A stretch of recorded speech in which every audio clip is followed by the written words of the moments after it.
Welcome to Turf Talk, Fast Rabbit Edition. Vance, a huge 1-2 punch for Juddmonte on Travers Day. They won the Sword Dancer with Flintshire and won the Travers with Arrogate, and both have big storylines coming out of it. We'll start with the Travers.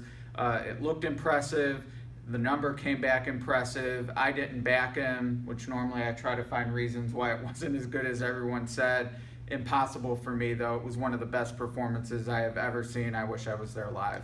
Yeah, I mean, when you break a 37-year-old track record that looked impenetrable for so long, and he did it by 3/5 of a second, it's hard to be not impressed with that amazing performance. One of the best we've ever seen from a 3-year-old in recent years.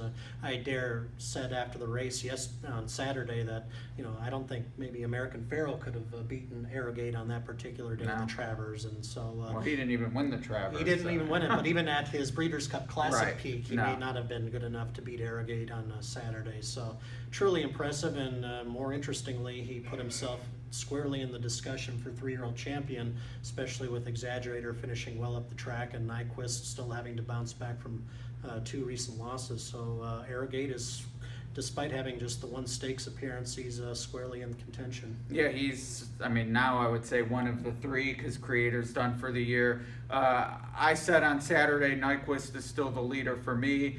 You have Exaggerator on top. We both agree that win alone isn't enough to put Arrogate on top. But, he probably might even be a finalist at this point with that kind of race. And even though he's not either of ours on top, I think he's the most likely champion. He'll have to be older in a Grade 1 race. Breeders' Cup's a tall task, but it's his to lose after that kind of performance. Well, I think going into the Breeders' Cup Classic, it's definitely an all-or-nothing proposition from my viewpoint. If he loses the Classic but outfinishes Nyquist and/or Exaggerator, I still think his resume would be a little too slight for me to support his candidacy. But that was a huge Travers win, no doubt about it, and that does make him a finalist in this category for sure. And you and I disagree, though. You favor Exaggerator's 3 Grade 1 wins. To me, the Kentucky Derby, even though it's one of only 2 for Nyquist, gives Nyquist the edge. I try not to look too much into losses or the condition of the track, especially the latter, because that can't be helped. It is what it is on race day. But the Belmont Stakes and now the Travers, 2 pretty big eggs for me when Exaggerator was supposed to show what he's made of. He didn't do it, so I give the edge to Derby Day when it's the biggest race. Yeah, on closer examination of their 2 records since we talked 48 hours ago, I think both horses are very flawed in their records. It's kind of hard to choose between the 2, to be honest with you. To give him Exaggerator the benefit of the doubt a little bit for Saturday's performance, I saw a report that he had mucus in his system and coughed a lot after the race. Maybe he ingested a lot of dirt. Obviously he did, but he was behind a lot of horses. Yeah, behind a lot of horses. And you and I have watched Kent DeSormeau ride for a number of years, and when he feels like he's out of contention, he tends to protect his horses a little bit. That may have inflated the margins of defeat a little bit in the Belmont and Travers.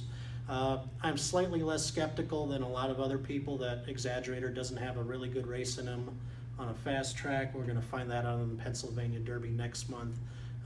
But the Penn Derby, it might rain then. It might rain then, and then Nyquist might be up the river as far as that's concerned. So an Exaggerator would probably have an edge going into the Breeders' Cup Classic. So we'll find out. Hopefully the Penn Derby will resolve any concerns we have between those 2 horses.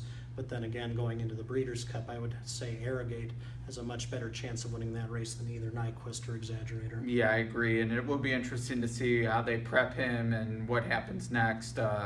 Fastest Brisnet rating ever, so we're definitely talking rare air, and at that, it's a nice hook to say fastest ever, and certainly one I'm going to lean on to get people to notice it. But for me, it's there's just a certain echelon you're at, and he is at that top tier. Curlin, Congaree, Go Sapper, Fabulous Strike, those types of horses who are in those type of figures.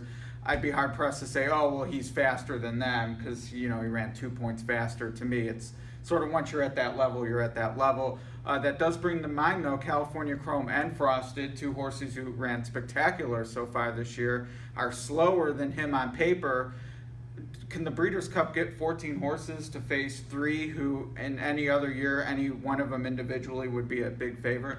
I don't think so. I think the ranks in the 3-year-old division and the older male division are starting to thin out considerably. Yeah. You know, you might have some horsemen wanting to take a shot with $6 million on the line, but, you know, among the top 3 or 4, I don't see any of them performing and stepping up to a level to win that race in particular. No. Arrogate's performance on Saturday was a singularly great performance. You know, the question is, can he come close to replicating that? He won't need to in the Breeders' Cup to win it, but he'll have to come awfully close, and so I want to see that validated for sure. Yeah, absolutely. One thing, though, to note is he did carry 126 in the Travers. A lot of times with allowance conditions in certain races, it's 119 or 121. So that's something I'm going to keep in mind when we get to the Breeders' Cup, and he'll actually carry less as a 3-year-old. So we'll see how that factors. On to the Sword Dancer quickly, but impossible not to comment. Now, rabbits don't bother me at all. Pretty much an international accepted practice. Some countries frown on it. Ours does not. European racing does not. No problem with the rabbit. Impossible for me to ignore that Aaron Grider took a hard right-hand turn and left a hole open for Flintshire, and I don't see a rabbit might work for him in the Breeders' Cup. I don't see how those tactics will. There's going to be better horses and better riders, and I guess my thought is be careful, because I thought that was way too risky when you're on a 1-5 shot. Yeah, very risky, and I'm not taking a whole lot out of these prep races at Belmont and at Saratoga for Flintshire simply because the turf division here pales in comparison to him as an individual.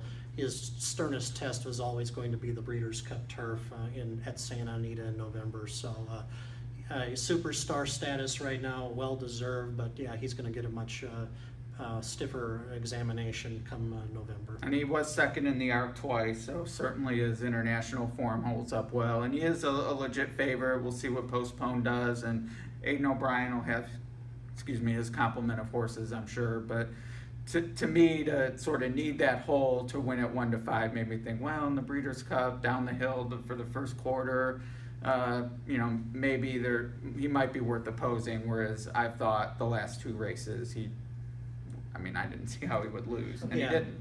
Yeah, and Santa Anita's a little bit of a tighter turf course, too. It's a little smaller than Saratoga's and definitely smaller than Belmont, so things aren't going to set up quite as well for him there necessarily. He has run in the Breeders' Cup there before. He was second to Main Sequence. I think he's a much better horse now. Right. So we'll see what happens. Yeah, and Chad Brown, certainly a master trainer on turf, so he might have some tricks up his sleeve, too, in terms of how he trains him for the Breeders' Cup versus these races, as you noted, on bigger circuits. So definitely going to be a fun ride to Breeders' Cup. We saw 2 potential, I don't know about classic favorite for Arrogate, but obviously a top 3 choice right now, I would say. Flintshire is going to be a favorite, other horses on the undercard, and closing weekend this week, 2-year-olds in the spotlight. Yeah, attention shifts momentarily away from the older horses, and we get to see the future stars of tomorrow. Hopefully we'll see a classic contender pop up. Yeah, points races start in 2 weeks, but obviously with the Grade 1 races at Saratoga and Del Mar, our first real bite into the Derby for 2017. Looking forward to that. We won't be here on Labor Day, but we'll talk about it next Tuesday.